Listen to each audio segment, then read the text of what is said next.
Good evening and welcome everyone. I'm Steve Donovan and I have the privilege of serving as the Director of Alumni Relations at Trinity College. We hope you and your loved ones continue to remain well and safe. And for those who have suffered loss due to the pandemic, the hearts of the Trinity community go out to you.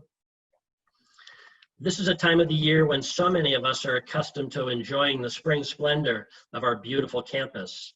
Commencement and reunions provide the opportunity for the newest of our alumni, along with the more seasoned, to celebrate each other and our college. We're eagerly looking forward to the time when we can resume those special traditions, but in the meantime, are excited to be able to celebrate some Trinity pride virtually. We've created the virtual long walk to allow you to stay connected from the comfort and safety of your homes and offices. And thanks to the many of you who have tuned in for previous presentations and for the wonderful comments and suggestions you're sending along. Keep them coming. You can find the virtual long walk on the college's alumni website, and we encourage you to check it out often. We have a couple of more exciting presentations coming in just the next few weeks, so stay tuned. Tonight, we're thrilled to have the opportunity to talk with Matthew Prince, class of '96, who has had quite an impact on our planet in fairly short order. But first, it is my distinct pleasure to introduce another individual who has blazed quite a trail of her own, and fortunately is doing that on behalf of Trinity College. President Joanne Berger-Sweeney is going to lead us through what promises to be a fascinating conversation with Matthew, and it is now my honor to turn the screen over to President Berger-Sweeney. So, hello. Thank you, Steve, and welcome to all of you who are joining the presentation today. First of all, I hope that you are healthy. I hope that you and your loved ones are safe. This evening, it is a real honor to be joined by Matthew Prince, a member of the class of 1996. It's our intention today to explore a couple of relevant topics, things that are incredibly timely right now. First, we want to discuss kind of the new world that the pandemic and quarantine has created with what I think most of us appreciate, a very high use of the internet. And we're going to explore a little bit the vital role that Cloudflare has played in this.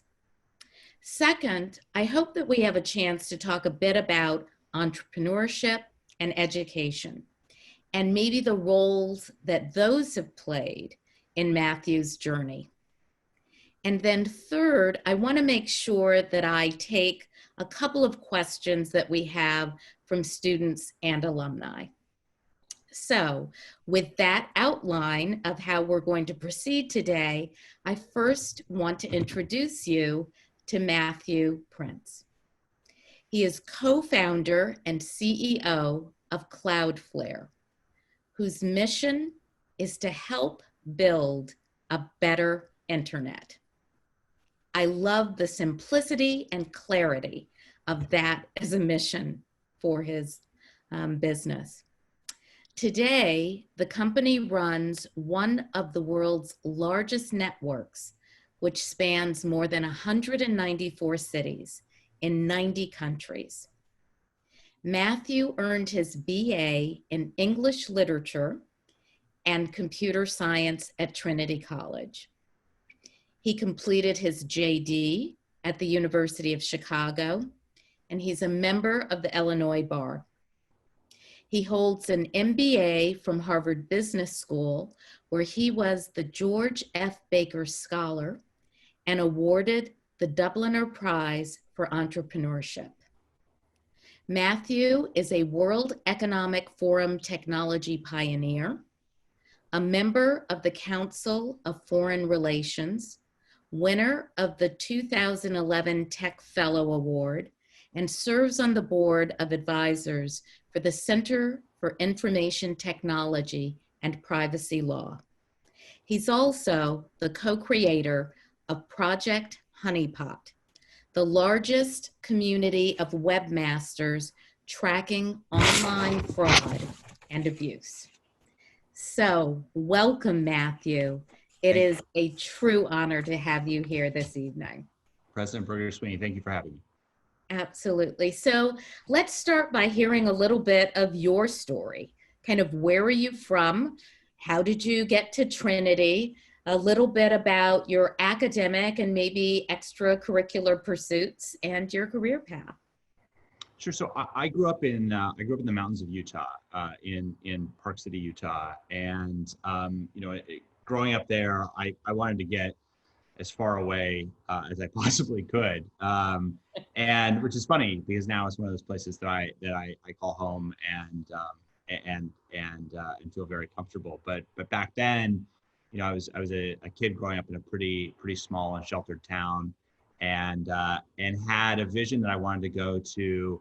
What I really thought was going to be sort of New England liberal arts, pastoral. I kind of had that vision of where I was headed, and went to look at a number of schools. And one of my dad's best friends growing up, this guy named Jim Tozer. We know Jim. With class of '63, and if I remember correctly, and has been on the board, and he encouraged me to take a look at Trinity, and it ended up being it got into a handful of schools. It ended up being the one that I chose, and showed up on campus in 1992. Lived in the North Campus dorm. My roommate was a guy named Kenny Pouch, and I remember there was a form that everyone had to fill out ahead of time on what the sort of who your roommate should be.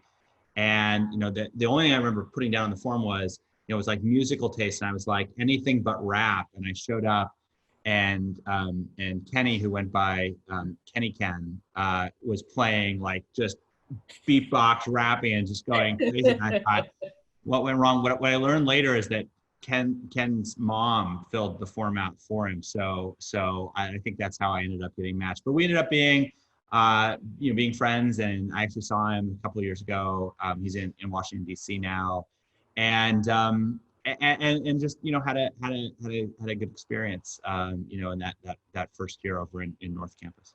Oh gosh, well that's great. Tell me what, for many people that English computer science sounds like an interesting combination. And even though I think I know part of the story, I'm going to ask, how did you end up with that kind of combination of academic pursuits? So I was pretty good at computers going in. When my grandmother in 1980, when I was 7 years old, gave me an Apple II Plus, and I took to it like a duck to water, and really loved it. I did things that made me incredibly popular in middle school, like going to computer camp, and got to Trinity. My mom used to actually sneak me into, at the University of Utah, she would sneak me into computer science classes, and she'd pretend to take the continuing education classes, and I would do the homework. And so I got to Trinity really knowing that. And I remember it was in the early days of the internet and campus networking. And I remember they had a small group of students. There were two students, a guy named Jim Barr, and I can't remember the other student's name. They would go around to everyone's dorm rooms and set their computers up. And when Jim got to my room, I'd already had mine set up and connected to the network. And so he basically got the school to hire me as one of the 3 student network technicians. And so I was the third one that would go around and help set everyone's computers up.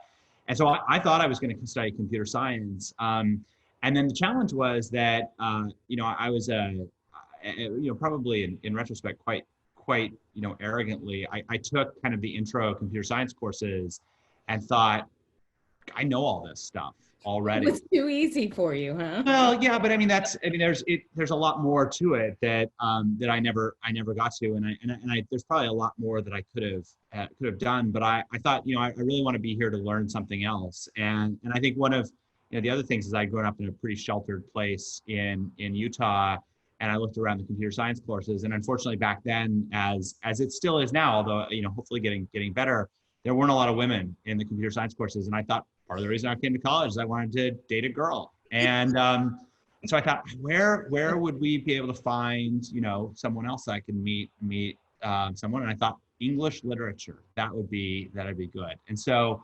that I switched. I ended up minoring in computer science. I think I was 1 credit short because they wanted me to take calculus, and I just didn't want to take calculus again. And so ended up studying computer science and for a portion of that, and then English literature. What was tricky is that, and I don't know if Trinity still does this, but at the time you had to write a thesis that combined your major and your minor into one unified topic.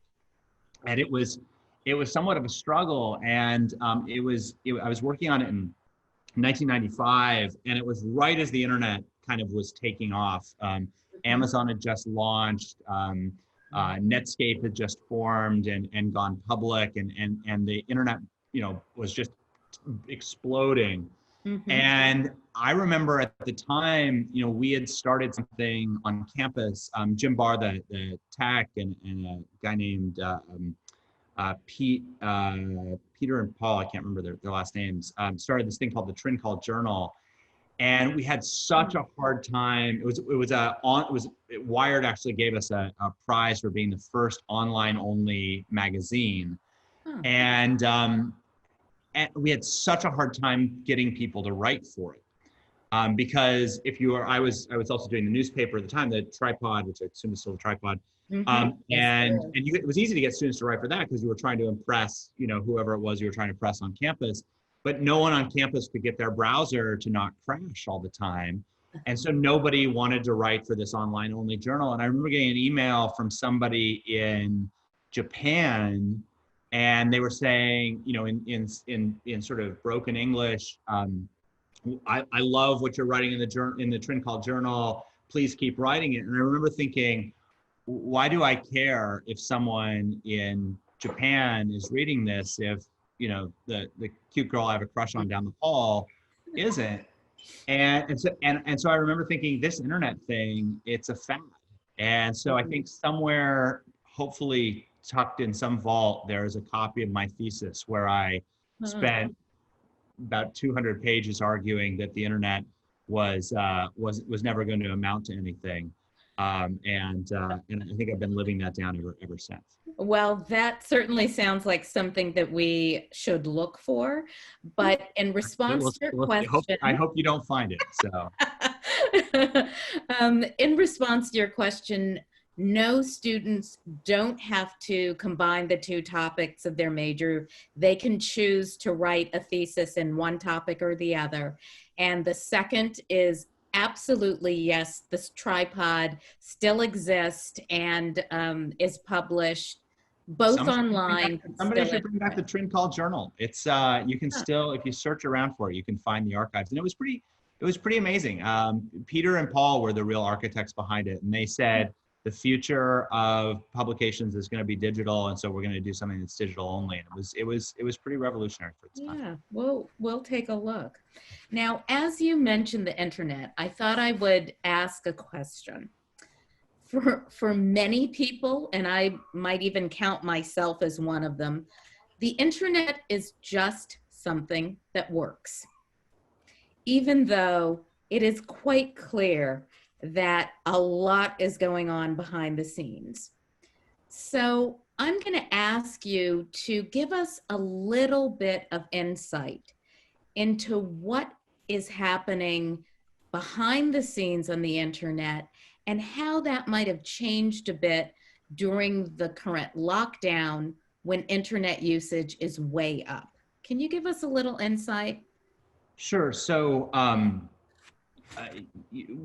so starting out with what Cloudflare does. So if you summon an Uber on your phone, which is something that a lot of people who are listening to this will have done, they are a customer of ours. If you click the app on your phone, what happens is that app on your phone will connect to a server which is running somewhere close to you. So you're in Hartford, Connecticut. I'm in San Francisco, California right now. If you push the button on your phone, it would connect to one of Cloudflare's servers running. I think we have a data center in Hartford, so it would connect to one that's there. In my case, it would connect probably to a facility that we have down the peninsula. And at that point, we'd be making a bunch of decisions on, are you a good guy or a bad guy? Are you trying to actually get a car, or are you trying to hack the Uber service in some way? And if the answer is that you're a bad guy, we stop you then out at the edge, and our network provides that as a service to our customers. And if you're a good guy, then we put you essentially on a fast lane across the internet. And so the value that we're providing to our customers is we help them be more secure, we help them be more performant, faster, and we help them be more reliable, so that if something goes wrong in some part of the internet, we can help route around that. And so I tell you that just to give you a context of what we see and what we don't see, because our view is going to be different than what a Facebook would see. They just see what happens on Facebook. Whereas in our case, we have about, closing in on about 15% of all the web sits behind our network. So chances are, if you've used the internet at all in the last 24 hours, you've probably interacted with our network hundreds of times. And what that allows us to do is see general patterns. So we can look at our customers and say, you know, who is in banking versus grocery versus healthcare versus education, and what's trending right now. And so some things that seem really obvious after the fact are up a ton. So educational and kids content, especially is up, has gone up about 200% in terms of utilization, whereas travel and sports scores and other things that are significantly down. And so we can see what those general trends are. And if you're interested in that, if you go to builtforthis.net, that's a place where we published a lot of the statistics on what we're seeing in terms of those overall trends. In terms of specific types of sites.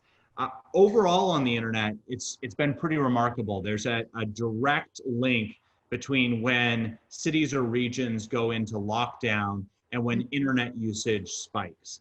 And so on average across the entire internet today, you're seeing about a 50 to 60% overall increase in internet use, which is pretty remarkable because there are not very many utilities that are out there that if all of a sudden over the course of 6 weeks, they saw a 60% increase in utilization. And in some parts of the world, we're seeing more than doubling, that they would continue to function as well as they have. And so I think it's pretty remarkable, and it speaks to the overall architecture of the internet. And then I also think it speaks to the work that we've done at Cloudflare and other companies like us, other cloud companies, to make sure that these services can continue to scale and continue to work. So on our team, I think that this has been a very stressful time. We saw more growth in traffic across our network in the last 12 weeks than we did in the last 12 months. And so it was just a very dramatic growth across our network.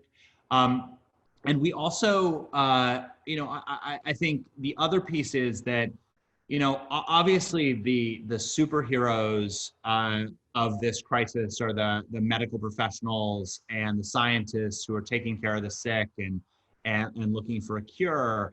But the sort of faithful sidekick, the Ant-Man to Captain Marvel, is the internet. And I think that our whole team has been really motivated by our mission of helping build a better internet, and knowing that keeping it online right now has never meant more than it could. And I think that that's been a very solemn responsibility that we've taken seriously. And so what has that meant? It means there's a lot of people staring at computers, fixing problems as they come up. It's a lot of people inventing new technology that we can deploy so we can become more efficient. It's also a lot of people trying to figure out how, when you have a pandemic that, especially early in the crisis, shut down Asia, which is where most of the equipment that we actually buy and build is manufactured. And then you shut down a lot of air travel, which meant that the ability to ship equipment all around the world went down. Right. How do you get creative, make sure that you're moving up your supply chains, making sure you're getting all that equipment that you need? Because under all of those electrons that are carrying this signal back and forth to us, there are a whole bunch of atoms that are actually the servers and switches that are carrying that. And as usage has gone up, you've needed more of that equipment at various places where there are hotspots, and it's never been harder to get that. So I'm incredibly proud of our team, and the diversity of the set of challenges that we've had to solve over the course of the last 2 months has been really amazing and inspiring, and I'm proud this call and many others is going as well as they are. Well, that really is quite amazing. So I have therefore 2 follow-up questions. One, do you have any sense of how close to capacity you are? If there's another doubling over the next, 12 weeks, if we continue to be locked down, which I know none of us hope that we will, do you feel as though you still have the ability to continue to upscale as usage may upscale? And then maybe the other question is, what do you think will happen after the pandemic and when we can get back out? So those are kind of 2 follow-up questions for you. Yeah, so the first thing is the overall internet usage is still rising. But the good news is that the bottlenecks on the internet are not in the core of the internet. The bottlenecks tend to be out at the edge of the internet. And so what matters is less about overall internet usage, and what matters is more about regional internet usage, if that makes sense. Mm-hmm. And what we're seeing in regions is that they are largely peaking. The world has been staring at curves for quite some time. We've been staring at them too, but they are internet curves. And we wiped some sweat from our brow when we saw as various regions sort of hit a maximum and then held at that point. We're still well within the capacity of our network, and I think the internet as a whole is still well within its capacity. But the late Senator Ted Stevens said that the internet is just a series of tubes, and he got mocked mercilessly by the internet. But I'm here to tell you the internet is just a series of tubes, and those tubes have a finite capacity. And so there are times where there are various parts of the internet where we've seen challenges. So in Europe, for example, which is largely dependent on older internet connection technologies like DSL, providers like YouTube and Netflix voluntarily downgraded the quality of their picture in order to make sure there was enough capacity for what were critical services. And it's a way, if you take a super high resolution picture, it takes up more space storing it on your phone than if you take kind of a low resolution picture. The same thing is true with the video stream. The higher the resolution, the more bits have to flow. And if it's just a series of tubes, those bits are effectively filling that tube up.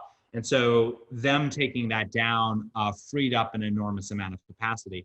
And the good news is that that's a lot of buffer. So just in terms of the overall bandwidth of the internet, Netflix at any given moment is about 15% of all internet bandwidth. So if they halve the quality of their picture, they effectively take away, the 7.5% of all internet traffic. YouTube's about the same. What's crazy though is so many more people were sitting home and watching their Netflix and streaming YouTube that those services were in some places doubling their capacity. And again, I think that goes back to speaking to the miracle of the internet. If you had 2 services that together were responsible for 60% of internet or 30% of internet capacity, and they doubled what you would think of as 60% of internet capacity, and it still worked. And I think that that's really the miracle of the original design that goes back to the 1960s. And that's really the miracle of what a bunch of companies like us have been able to do over the last 10 years to make it so something like this, a call that the internet was never designed to be able to handle, something like this can work as seamlessly as it does. Well, that's amazing. And I want to say thank you, yes, to the superheroes. And we agree that that's people in the medical profession. But I also want to say thank you for the heroes.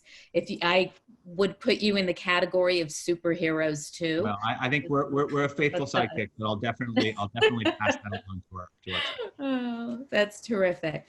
Now, if I can switch a little bit to a statement that you made earlier when you were first describing what Cloudflare does with Uber.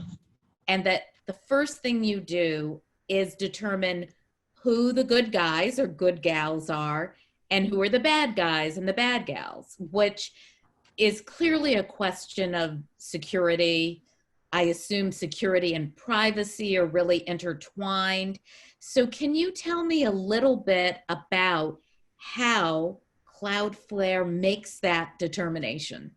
You know, So, how do yeah, you know? at some level, internet security is just statistics. And so what we're looking for are patterns of indications that indicate someone is trying to do something bad versus trying to do something good. So an example might be if we know that your particular browser has a certain pattern to it, and it buys e-commerce things, and it visits what your daily calendar is, and we know that about you.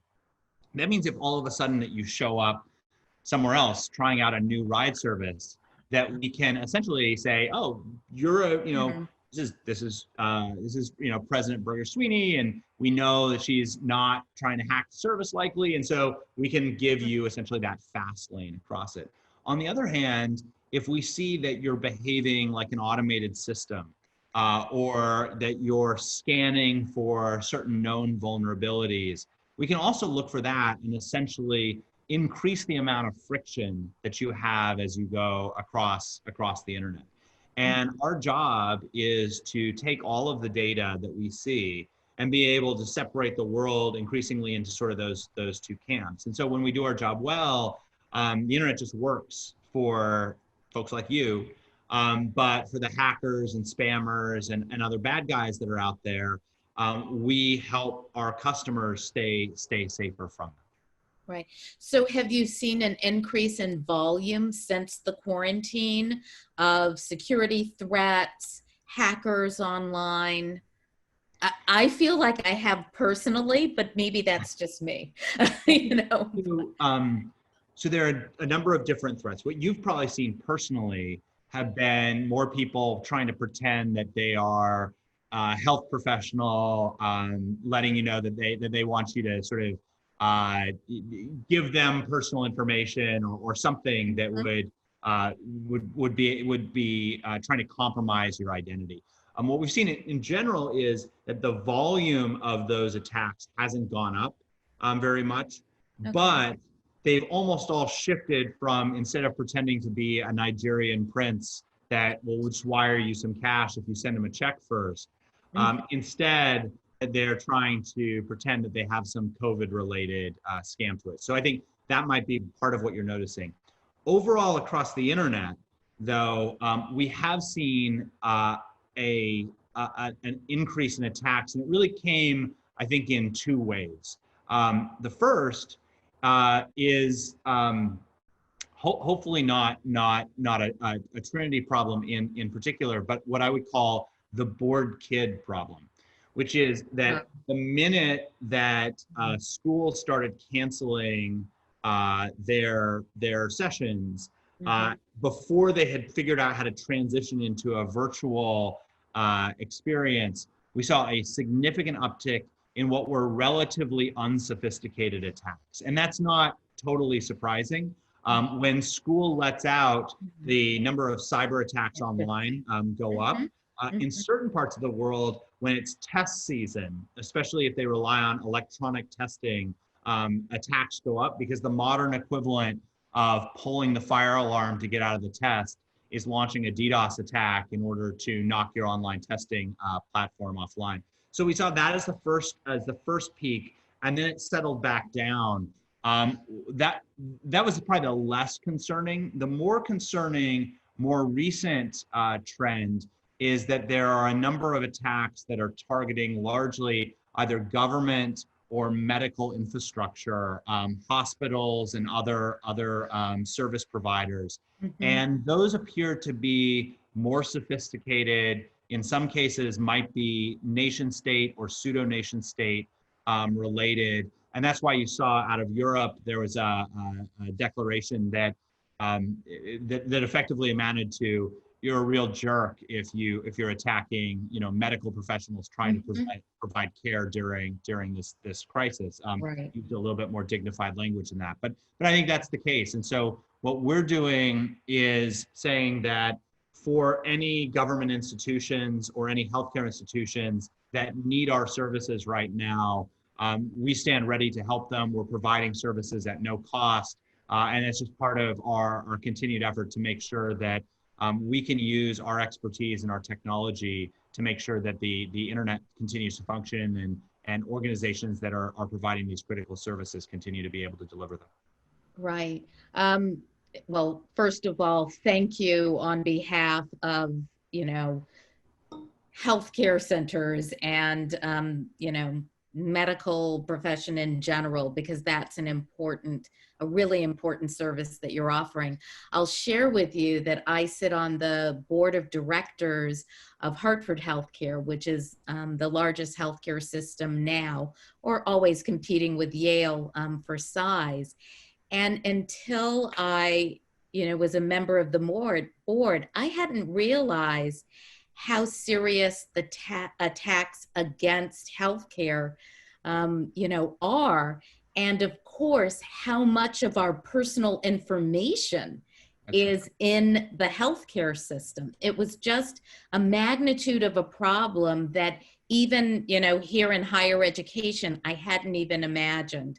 So, once again, I just say thank you on behalf of what you're doing. And of course, I saw today, maybe it was yesterday, in the New York Times, a large full-page ad asking, governments to make sure that there were reduced cybersecurity threats on the medical, profession and on healthcare in general. So that's and I think that, the challenge is that everyone, you have a lot of healthcare runs on a sort of a legacy IT infrastructure that depends on the idea of you build a castle and a moat, and you put all your secrets in the castle and you build a moat around it, and you make all your employees come to the castle every day to do their work.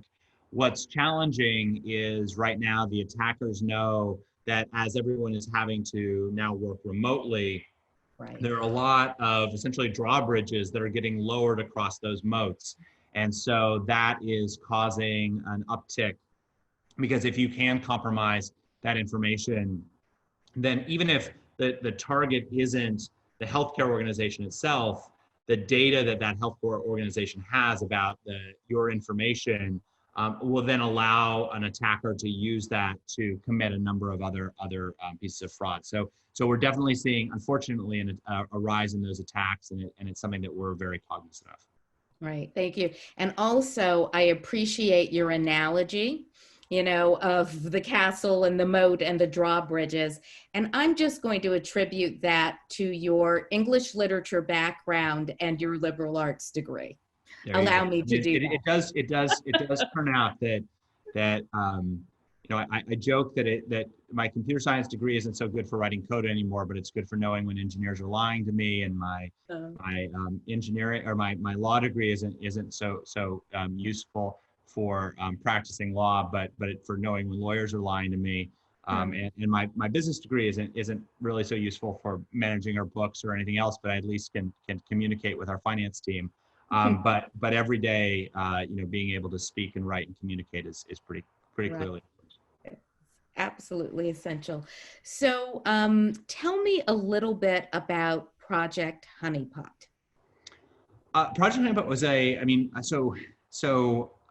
I've been incredibly fortunate over the last 10 years to build Cloudflare, but for the period of time between when I graduated from Trinity and when we started Cloudflare, I had it turns into a lot of degrees from a lot of schools, but it was a lot of kind of wandering in the wilderness looking for the right thing to do. I went to law school and thought I was going to be a lawyer, and realized very quickly that wasn't what I wanted to do. Then I thought, okay, I'll try and join a tech startup right at the same time that March of 2000 happened and the internet bubble burst. And so wasn't quite sure what to do with that. I kind of puttered around. I taught law school courses. I started another company that wasn't very successful. But out of that company, we would work on a lot of kind of fun side projects. One of them was we predicted the winners of the Sundance Film Festival in advance using Bayesian statistical analysis. Another was we allowed people to swap their Google cookie to make it harder for Google to track you online. By you and I we would just trade our cookies back and forth, and so it's hard to separate signal from noise if everyone's signal was the same. And then the third one, and the one that ended up being the most successful, was this thing called Project Honeypot. And the idea there was, could we track bad guys online? And I was supposed to give a talk at a conference at MIT, and I needed some data for the talk. And so went to a young engineer who was on our team, who's a guy named Lee Holloway, and I said, could we build a system to track bad guys? And he said, yeah, if you build the front end, I'll build the back end. And so we did. We launched it kind of quietly, got a bunch of our friends to sign up, gathered enough data that I could give a talk at the conference, and then put it in the corner and kind of forgot about it for a number of years. And thankfully, other people, I tried to shut it down a number of times because it cost $100 a month or whatever to maintain. And thankfully people convinced me not to, because that was the original source of data that turned into Cloudflare. And what we learned from that was how to track bad guys online. We learned that only gave you one piece of the picture. You also had to look at how good traffic was working as well. But most importantly, we really built up a level of credibility we had over 100,000 members of this open source project, and we gave them insight into something that they weren't able to see in any other way. And so when we were launching Cloudflare, Lee ended up, there were three of us that started the company together. So it was Michelle, Lee, and I, and we were able to reach out to those 100,000 users and say, hey, we've never asked you for anything before, but will you kick the tires on this new service that we're starting? And I remember the first 10 that signed up, we broke their internet infrastructure in almost every way imaginable. But they were like, hey, it broke. So I unsigned up, but if you fix it, then let me know. And so we spent a week and fixed those bugs and came back. And, the next time around, we only broke 9 out of the 10. And next time around, we only broke 8 out of the 10. And by the time, it took us about 9 months to build the service before we launched it publicly. But by the time we'd done that, we'd had, thousands of people sign up and figured out all the bugs. And so that what originally started out as this sort of silly little hobby, really it was the seed that germinated into what today is a $9 billion company. Right. So, I'd like to talk a little bit about entrepreneurship, because obviously you can be categorized as an entrepreneur. Tell me, did you ever imagine that you were going to start a company? Did you think, the three of you, did you just say, well, let's try it out and see where it goes? Kind of, how did you go from 3 people, 10 clients to, as you say, $9 billion company? I mean, that's really quite an amazing growth to go from, a highly respected, small company, and now you're publicly traded. Tell me a little bit about kind of that venture. Yeah. So, I mean, I think so both my parents were, they wouldn't have ever described themselves as entrepreneurs, but they were both entrepreneurs. They both, had started their own businesses, ran their own businesses. And I remember, as everybody else in college was looking for jobs and going to work for these things like consulting firms. And I just had no idea what that was, or investment banks, which I had no idea what an investment bank was. Like I just had never had that experience growing up in the mountains of Utah. But my dad, owned restaurants and had started his own stock brokerage firm and was he did lots of those things. And my mom had started a series of gift stores that were all through the Mountain West.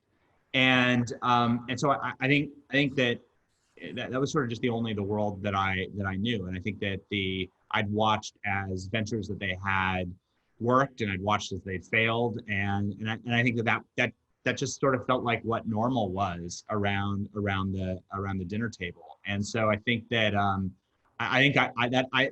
it wasn't even that I thought, oh, that's what I'm going to do. It's that I didn't know any alternative. So that was kind of the path that I think I was on.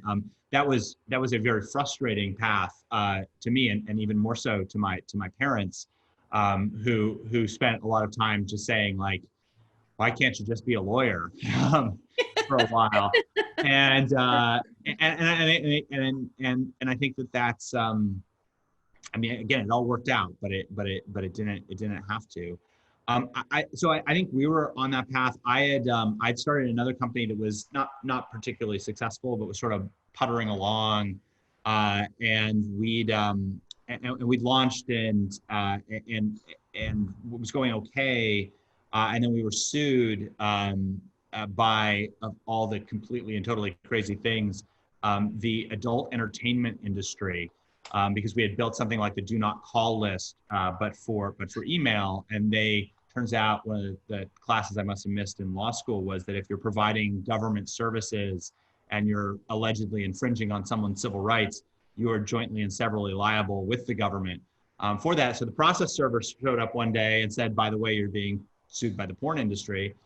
And it was this crazy federal case that it was going to go all the way to 10th Circuit, and the lawyers basically said, it's going to take 2 to 3 years for this to work itself out. And my dad at the time, who owned a bunch of restaurants, said, "Hey, that's perfect. You can come run the family business." And I wasn't passionate about the restaurants. And so, I thought, what can I possibly do to buy 2 or 3 years? And so on a whim one night, I applied to 8 business schools. I was rejected from 7 of them and got into HBS. And I think the entire time was sort of searching for what's the thing that I'm going to do when I get out of this. And I met Michelle, and Michelle and I are very, very different. She's the order Muppet to my chaos Muppet. And I think that I had recognized from the last startup that, having different personalities, especially early on, was really important. And so I was trying to convince her that we should start a company. And I think that, she kept sort of blowing me off. And then what happened was, it was 2008, and the financial crisis had hit, and she had been an intern at Google between her first and second year of business school. And the expectation was that she would get a job offer, and Google pulled all the job offers for all the interns. And so she, along with everyone else, was scrambling to figure out what they would do. And I think partially as a result of that, I think she was more open to thinking about whether we could start something. And again, it didn't start as, we're going to build a multi-billion-dollar company. It started largely as I didn't want to take any more business school classes my second year of business school. And so, could we do an independent study? And I think, early on, while I think she was a very good compliment to me, I think she was concerned because she didn't know anything about this space. She had studied, she had a chemistry degree, and okay, so she wasn't in technology at all at the time. You brought that. She worked at Google, and she was a product manager at Toshiba, but she wasn't in it the way kind of I was or Lee was, but she was an absolutely critical set of skills for us to have. And so I think what both happened, I was trying to just figure out, what was I going to do after school that wasn't go run my dad's restaurants. And I think she was doing the methodical work of, is this a really good idea? And I think we both kind of realized over the course of the semester that it was, wow, there was something to this. We ended up entering the business plan competition at the school, ended up winning.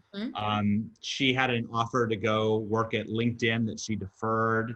And we spent the summer working out of a venture capital firm in Silicon Valley's offices as entrepreneurs in residence. And every day we just were like, wow, there's something here. And it was, I remember at some point, we didn't have any money. We didn't have any money. And so we were trying to figure out how we could just get the servers to build the first prototype. And Michelle said, well, you keep talking about how passionate these Project Honeypot users are. Maybe we could just ask them. And I was like, that's a dumb idea. And Lee was like, no, that's a good idea. Let's ask them. So we sent an email out. We had their zip codes. So we sent an email out to anyone who was within 50 miles of Palo Alto. And Michelle had a little Jetta, and she drove around from person to person to person and picking up these broken down servers that none of them worked, but we were able to kind of fashion them together and sort of Frankenstein them into two working servers.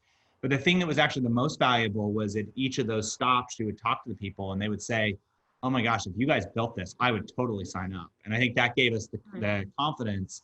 And we started small, and then have just continued to grow over time, and just believe that everybody wants an internet that's secure, and everybody wants an internet that's reliable, and everybody wants an internet that's fast. And if we can provide that, that's a pretty broadly appealing service.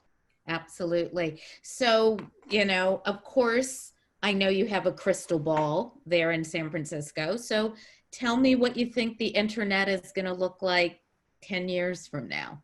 I mean, you probably can't even predict next year, but, where do you think it's going?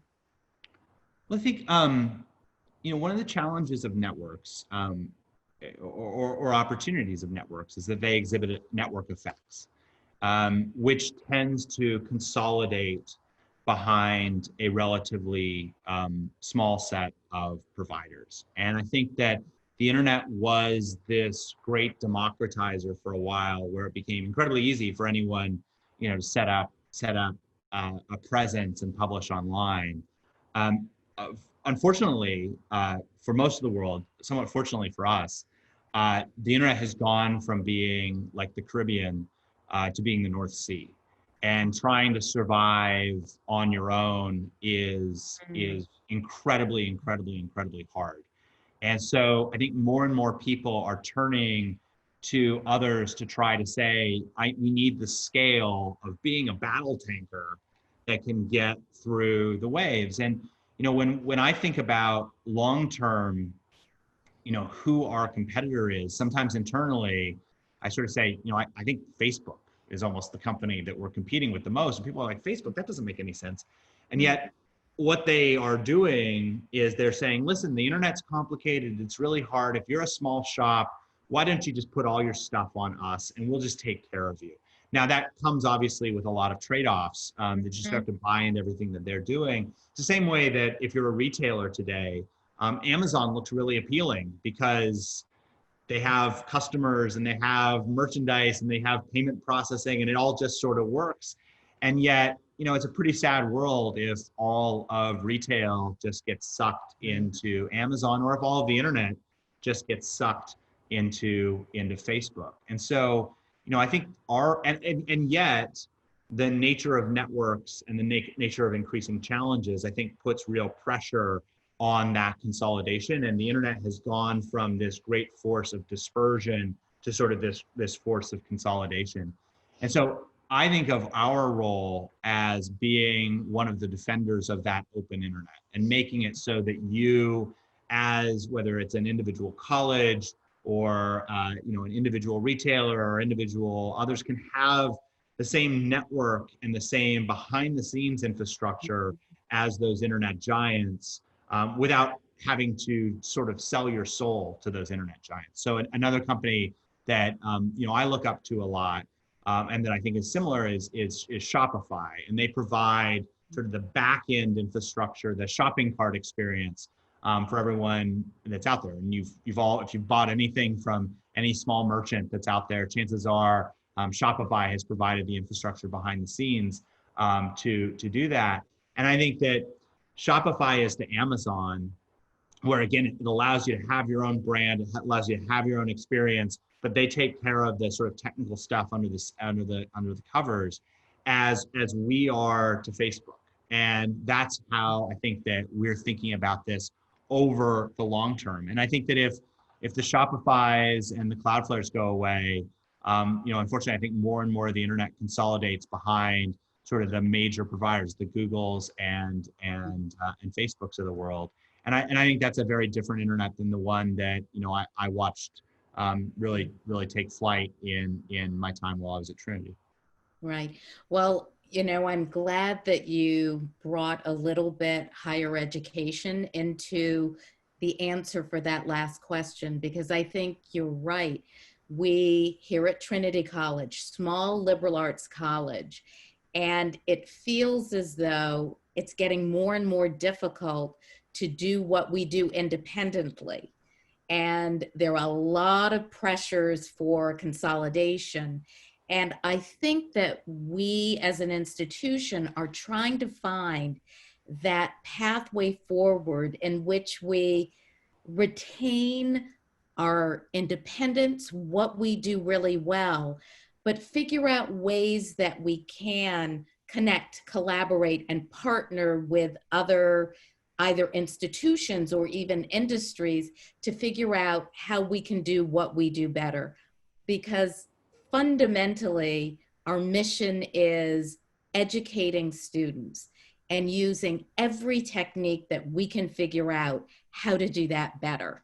So, I was listening to your answer and just trying to think of how many analogies there were to your response and what we're trying to do as we not just go through this pandemic, but try and figure out what we're going to be on the other end of the pandemic as a college and as an educational institution. But we could go on with that forever.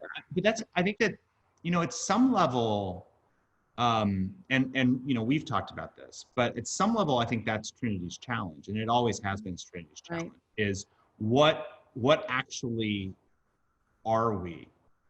And if it's just another NESCAC school, and so what is it? Right. And there's, the line has been, well, we're a liberal arts school that's in a city, but that's true.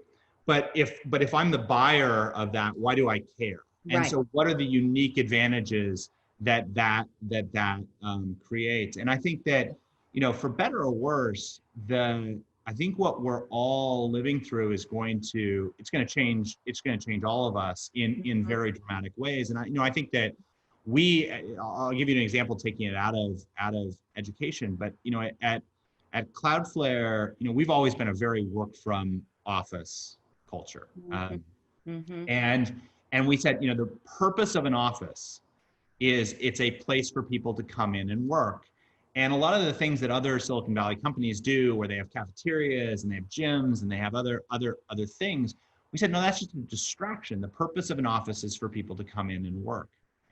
And what's interesting is, over the last little bit, we are effectively running what is a forced experiment on losing that part of our identity, where we are now all working remotely, and our productivity is higher than it's ever been. And our ability to get things done is higher than it's ever been. And our inclusiveness is higher than it's ever been. And so it makes you think, well, maybe we had it wrong from the beginning. And maybe the purpose of the office isn't about where you get work done, but it's a place where you collaborate or socialize or build bonds or something else. And maybe we actually have to really rethink this. And, I think that there are going to be organizations that come out of this significantly weaker, but there are going to be some organizations that come out of this significantly stronger. And I think the ones that will come out of it the strongest are the ones that make bold, decisive action, literally willing to sacrifice some of their sacred cows. Mm-hmm. And I think that, we're getting increasingly confidence that that's the case. And I think that there are going to be academic institutions that will be able to completely reinvent themselves and really define who they are. And that's, I have no idea what the right answer is there, but I do think that it is a chance for Trinity to answer what has been its existential question since at least I started there in 1992. Right. Well, there are a couple of things I want to say in response to that, because I see we're coming very close to the end of our time. The first thing I want to suggest is one of those truly unique features that I have found now that I've been president here for 6 years is it is not just that Trinity College is one of the NESCAC liberal arts colleges, but it has connections between and amongst things that I have found to be unique even when I look at other small liberal arts colleges.